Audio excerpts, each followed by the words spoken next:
नमस्कार जय जगन्नाथ स्मृति रोषेशाला आपण मानक अनेक अनेक स्वागतम। बाहर फास्टफुड जिनस तो आम समस्त को बहुत पसंद आ भितर चिल्ली आइटम ता कथा तो न कह भल। तो चलतु आज बनवा गोटे बहुत बढ़िया टेस्टी चिल्ली कोबी जहाँ मुझे गोटाए फूलकोबी नहीं जोटा कि ग्राम रे कम से कम 400 ग्राम हम। तो या भलरे बाछी छोट छोट पीस कर काटी टिके टाइम माने जमती 1 ରୁ 2 मिनिट मुझे हलदी पानी छाड़ी देती।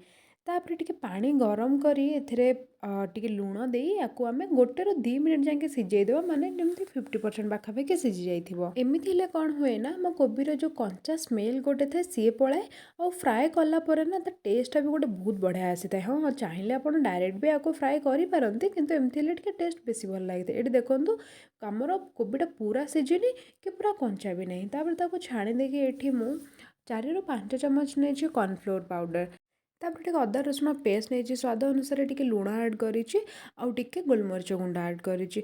लुण ये बहुत अधिक ऐड करेंगे कहीं पर आम जो सॉस यूज करवा से भी लुण दे। तापर ये मुझे हलदी आउ टिके धला राशि नहीं धला राशि तो प्योरली ऑप्शनल अच्छी कि जदि यूज करें तो टेस्टा बहुत भल आसो। तापर आपको हल्का हल्का हाथ में गोल नवा जमती कि जमती कोट हो गोटे पतला लेयर।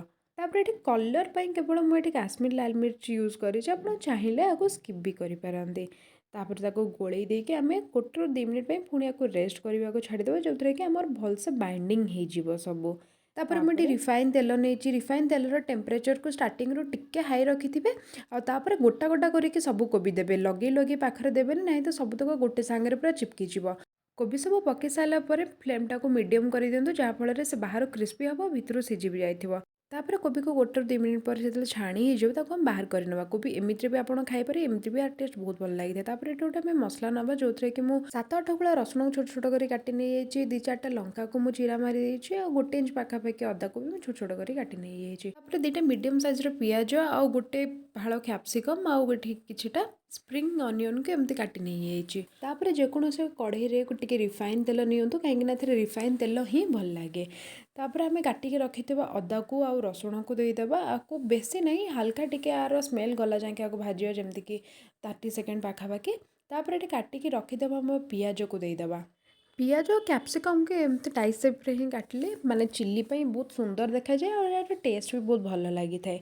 तापर आपको भी आम 1 ରୁ 2 मिनिट जाके एमती भाजी नवा मत तो टिके कंचा कंचा थिले ही भल लगे पियाजटा जमती तार क्रिस्पीनेस आसुथो जदि आपको क्रिस्पी भल लगे तो आपको आउ 2 मिनिट खंडे भाजी ने।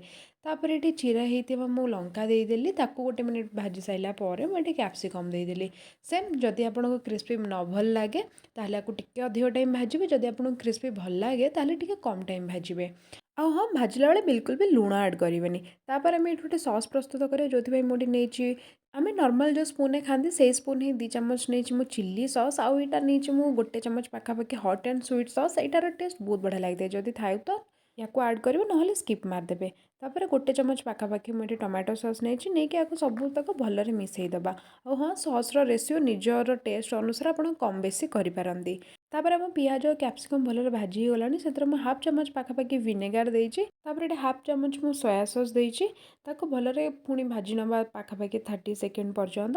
तापर आम जो मिसेकी रखी आम जो सॉस प्रस्तुत करदेवा तापर सॉस देलापर पुणी थे 1 ରୁ 2 मिनिट जाए भाजी नवा जहाँफल ये सबूतक तो माने भलसे कोट हो भलरे कंबाइंड हो यार टेस्ट भी गोटे भल आसी थाए। तापर ये आम छाणिक रखि कोबी सब ऐड करदेवा भलरे पुणी एबे यापर बेसी चलेबा किसी दरकार नहीं बस कोबी जमती कोट हो से सॉस से जाए चलातु। तापर ये हल्का आवश्यकता अनुसार लुण देचे हाँ ये लुण भी टेस्ट करके दिंतु जदि आपको लगुच तो लुण कम अच्छे ताहले दिंतु ना तो आम आरंभ भी लुण देते और सॉस गुड़ारे भी लुण थाए तेणुक लुण टेस्ट कर दिंतु।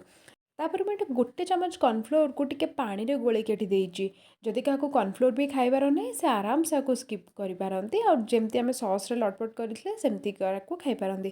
तापर आम टिके स्प्रिंग अनियन पकईके डिजाइन करदेवा बहुत कम टाइम रे आम चिल्ली को भी बन के रेडी हो गला को गोटे थर घरे निहाती ट्राई करूँ बहुत टेस्टी और बनवा भी केते सहज था। तो जब वीडियो आपको भल लगी तो वीडियो को लाइक और चैनल को सब्सक्राइब करेंगे। जय जगन्नाथ आम पुणी देखा गोटे नुआ वीडियो रे।